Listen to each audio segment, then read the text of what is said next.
Hello, we are back to talk about independent and dependent variables. And I gotta tell y'all, this is the last practice related to the graphing stuff. Oh no. I know. I love it. We've done so much, but I don't want it to stop. I know, we've had a good time. And you guys are amazing. Can you believe all the stuff you can do? We're gonna tell you a secret. They're doing everything that we've taught you in algebra. And guess what? You know how to do it now. You've got this. Don't let anybody ever tell you you're not good at math, because you are. So this last thing is looking at an equation or looking at a problem and picking out independent and dependent variables. Yes. So we've got some hints here. If you have this paper, put a star by these or circle them or something. And if you don't, just take a snip of the screen. You don't want to write all that out. Okay? Absolutely. It says the independent variable is the thing the person controls. So in science, you've probably heard it like that. If you're doing an experiment, whatever you change, that's the independent variable. In an equation, like in math, the independent variable is often represented by x. It's not always, but you'll see it a lot of the times. Right. Okay. The dependent variable is what changes as a result of the independent.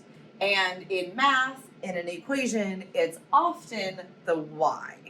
It's not always, but it's often the y. So we're going to show you three different levels of these problems. And the first one is the easiest. Absolutely. Okay, it's just a straight up equation. It's in slope-intercept form, so it has y and x in it.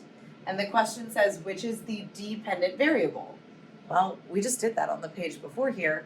If it's got a y, the dependent variable is gonna be that y. Right. So y for this one. Okay. Okay, and then, so this one is kind of in between. It's got a word problem, but it's also got an equation. So we're gonna read the word problem and we're gonna go through and figure it out, but then we'll also show you kind of the cheat. That's right. Okay? So it says, Molly hired a repairman to fix her refrigerator.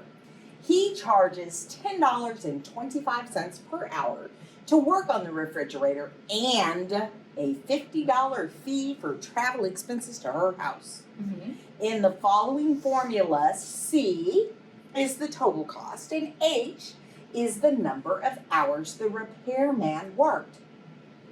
Given all of this information, what's the independent variable, Ms. Benson? So we can do two ways. We can figure it out from the problem. So in the problem, the person that we're talking about is the repairman, and the thing that he controls is the hours. Okay? Right. If he doesn't want to stay 8 hours, he's just going to walk out. He's going to leave. He's going to go. So he is in control of the hours, so we can figure out that the independent variable is the number of hours that he stays at the house. Absolutely. But we can also figure that out just from looking at the equation. That might be the method you want to use. So we know that normally the independent variable is x, and we know that there is no x in this problem.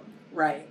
But we know what a formula usually looks like. Right. So this C could actually be a Y, and that H could actually be an X. So if that's where the Y normally goes, and that's where the X normally goes, and we know that our independent is X, that means our independent is H. So you can figure it out however you want to. In this case, we've got different strategies that we can use because we have the problem and we have the formula. Absolutely.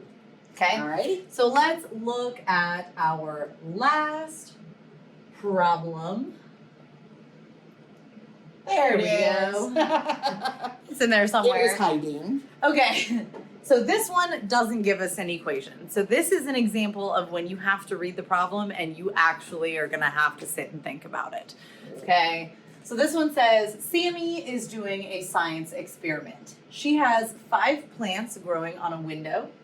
She gives each plant a different amount of water and measures its growth. What is the dependent variable?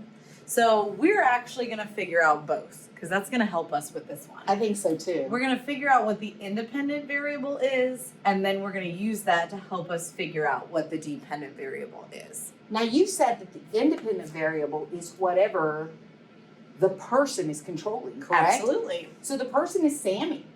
So what is Sammy controlling? Well, I think she's controlling the amount of water she's getting them.